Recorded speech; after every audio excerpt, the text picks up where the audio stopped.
പാലക്കാട് ശ്രീകൃഷ്ണപുരത്ത് യുവതിയെ ഭർത്താവ് ശ്വാസം മുട്ടിച്ചു കൊന്നു. കാട്ടുകുളം സ്വദേശി വൈഷ്ണവിയാണ് മരിച്ചത്. ഭർത്താവ് ദീക്ഷിതിനെ ശ്രീകൃഷ്ണപുരം പോലീസ് അറസ്റ്റ് ചെയ്തു.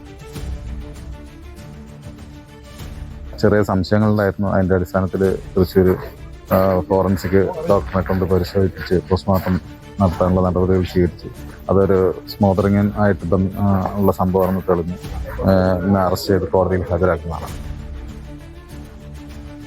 സാജിദ് അജ്മൽ ചേരുന്നു. സാജിദ്, എങ്ങനെയാണ് ഇത് കൊലപാതകമെന്ന് തെളിഞ്ഞത്?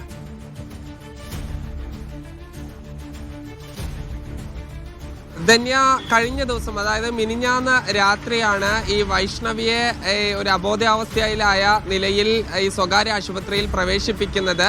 ഈ ദീക്ഷിത് എന്ന വൈഷ്ണവിയുടെ ഭർത്താവ് പറഞ്ഞത് ഭാര്യയ്ക്ക് പെട്ടെന്ന് സുഖമില്ലാതായി എന്നുള്ളതാണ് ആശുപത്രി അധികൃതരോട് പറഞ്ഞത്. വളരെ പെട്ടെന്ന് തന്നെ ഈ യുവതി മരിക്കുകയും ചെയ്തു. പിന്നീട് പോലീസ് നടത്തിയ അന്വേഷണത്തിലാണ് ഇത് കൊലപാതകമാണ് എന്ന് കണ്ടെത്തുന്നത്.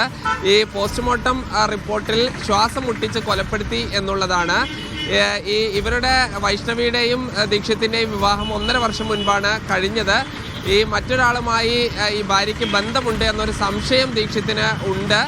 ഇതേ തുടർന്ന് ഇവർ തമ്മിൽ പ്രശ്നമുണ്ടാവുകയും തലയണ ഉപയോഗിച്ച് മുഖത്ത് അമർത്തി കൊലപ്പെടുത്തുകയായിരുന്നു. അത് കൊലപ്പെടുത്തണമെന്ന ഉദ്ദേശത്തോടു കൂടി ചെയ്തതല്ല എന്നുള്ളതാണ് ഇയാൾ മൊഴി നൽകിയിരിക്കുന്നത്. എന്തായാലും വീട്ടിൽ ഉൾപ്പെടെ എത്തിച്ച് തെളിവെടുപ്പ് പൂർത്തീകരിച്ചിട്ടുണ്ട്. ഉച്ചയോടുകൂടി മജിസ്ട്രേറ്റിന് മുന്നിൽ ഹാജരാക്കും.